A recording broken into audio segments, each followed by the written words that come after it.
Hi everybody, we're back for some more art criticism.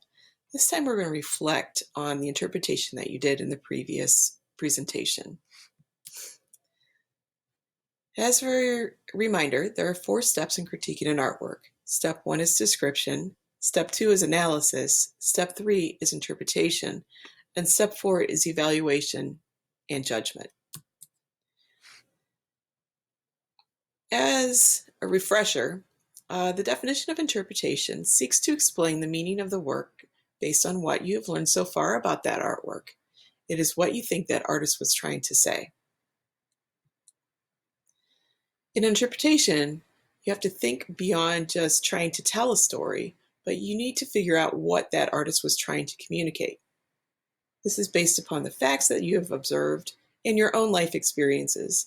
And you can express your feelings, but they must be backed up by observations or real things that you see in the artwork. And also, if you do some careful digging through some of the history behind the work, it will help guide your interpretation.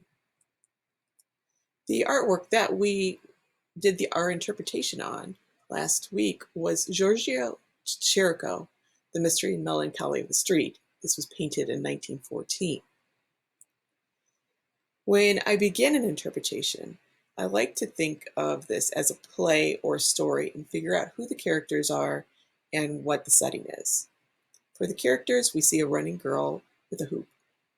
In the shadow of something in the distance, we're not quite sure what that is.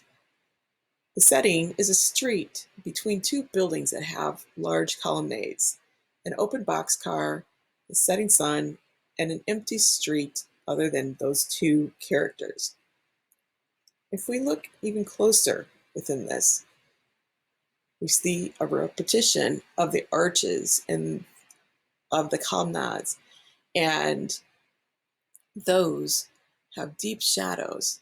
And if you're trying to interpret this piece, there could be things lurking in between those repeated archways. We see that there's also an open boxcar, which when you look at that, you're wondering what is it doing there and what is the possibility that either something's going to come out of that or perhaps the girl will be put in that. We see that there is strong sense of diagonals with the use of perspective in this piece, which kind of creates an unrest. And we just see these really sharp contrasts of the yellow with the super dark shadows in the lower right-hand corner. We don't see any details on the girl or the shadowy figure that is approaching her, but we can tell that she's young, that she is playing a game with a hoop that was probably popular in the 1800s.